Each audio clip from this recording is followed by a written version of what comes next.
Here with Mike, Tuesday talks and tips about writing, Mike and Freddie. Good morning, folks. Every day I get letters from people who say, will you look at my comic? Will you look at my novel?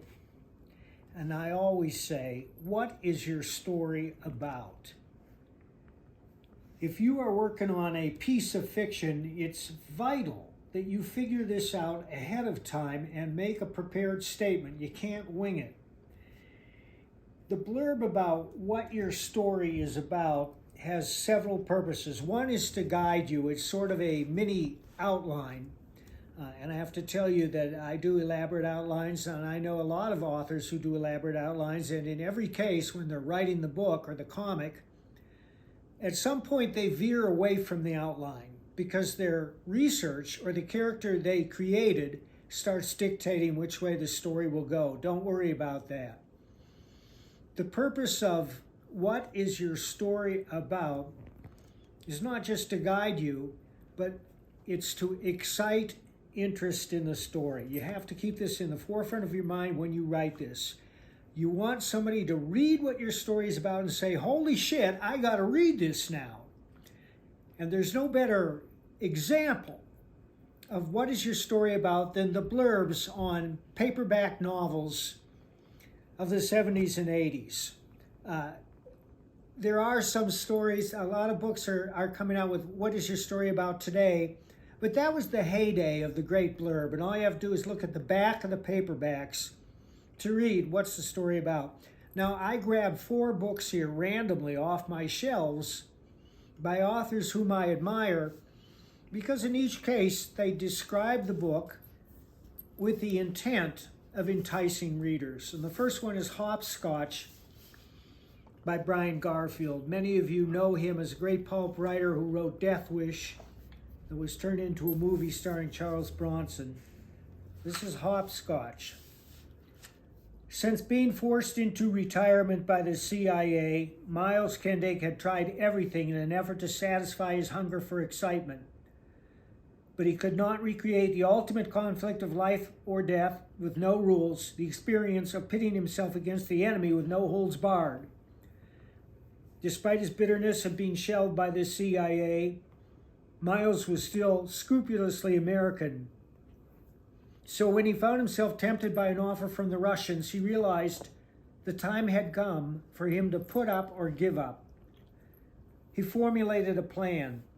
By threatening to expose the espionage secrets of the major powers, he set himself up as the quarry of an international manhunt. Now there was no choice.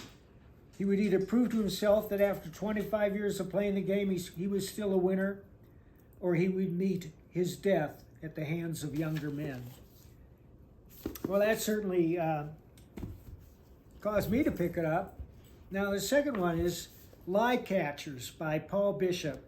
Now, I've met Paul. He was a detective for 30 years with the Los Angeles Police Department, so he knows his stuff. With her special abilities, top LAPD robbery homicide detective Calamity Jane Randall thought she knew all about interrogation until she met Detective Ray Pagan. Wielding a suspect's vocal intonations, emotions, and physical gestures like a scalpel, Pagan's empathetic lie-catching abilities are legendary. Both detectives are scarred by past tragedies, but when paired together, they threaten to tear the city apart, searching for a duo of missing children. A search where the right answer to the wrong question can mean sudden death. Ripped from the experiences of 35-year veteran LAPD detective and nationally recognized interrogator Paul Bishop, Lie Catchers takes the reader inside the dark and dangerous mind games of the men and women for whom truth is an obsession. Third is Joe Gore's Glass Tiger. Now, Joe Gore's was an interesting author. He was enamored of Dashiell Hammett, who was the creator of Sam Spade, among many other great fictions. And Dashiell Hammett worked as a private investigator for the Pinkerton Agency before he turned to fiction. Joe Gores did the same thing. Joe Gores was a private investigator before he started writing books, one of which is Hammett, which is his Pain to the Great Author. It was made into a movie, and it's a very good movie if you could seek it out, but Glass Tiger is different. Brendan Thorne, ex-ranger in Panama, ex-sniper for a CIA front in Colombia, has forsworn violence and is living in Kenya when FBI agent Terrell Hatfield arranges for Thorne's deportation back to the United States. In a top-secret meeting, Thorne is told that Halden Corwin, legendary Vietnam sniper and mercenary, has vowed to assassinate the recently elected President of the United States. The government's computers have picked Thorne as the most likely person to find Corwin and stop him. Thorne won't have to kill anyone. Hatfield's crack FBI team will take care of that, but when the plan doesn't go as described, Thorne discovers he can't trust anyone or anything he's been told. Drawn into a web of lies, ambitions, and double crosses, Thorne must run for his life and ultimately stand and fight.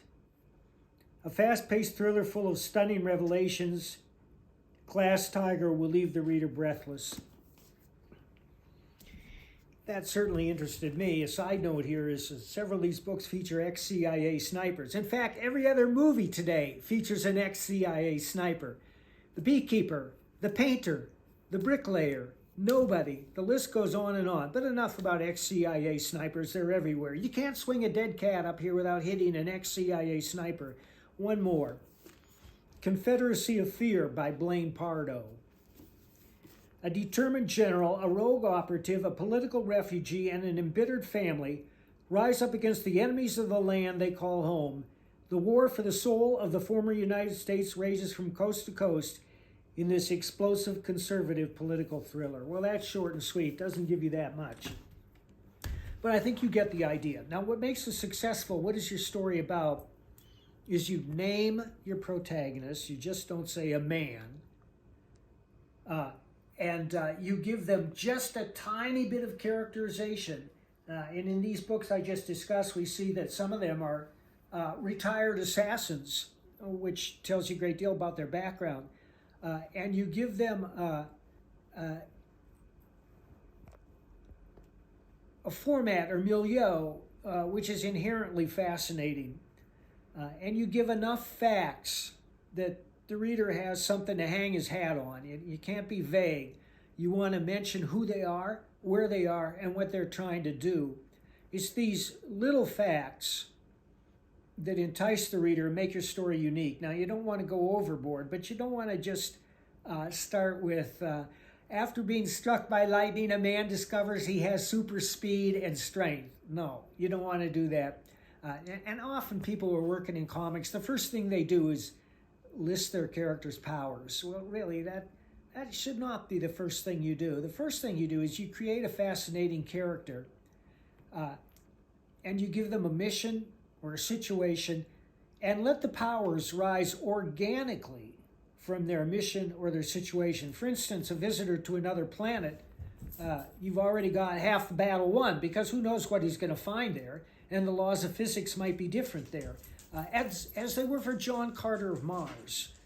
When Edgar Rice Burroughs created John Carter of Mars, he stumbled across a brilliant conceit, which was that Mars is a smaller planet than Earth, and the gravity is less, and that if a human were to survive there, they would find themselves infinitely stronger and faster than any natives. That's one way to do it. So folks, I urge you to work on what your story is about ahead of time. Work it out so that you're happy, you're proud of it. You want people to read it, because the whole purpose of that, aside from guiding the author, is to get people to read the book. Right, great. Also wonderful tips again. And anything on the horizon? Yes, in 3 weeks we are launching Nexus Nefarious, one of the greatest Nexus adventures I've ever written, with art by Kelsey Shannon. We do have a landing page up now. If you go to Indiegogo, Nexus Nefarious, you can sign up for it. And there's a glimpse of Kelsey's art, and it's going to blow your mind. Right, great. Well, remember to sign up for the newsletter, Patreon, like, share, comment this video, and we are trying to stay on track with Tuesday morning. So thanks for listening. Bye-bye.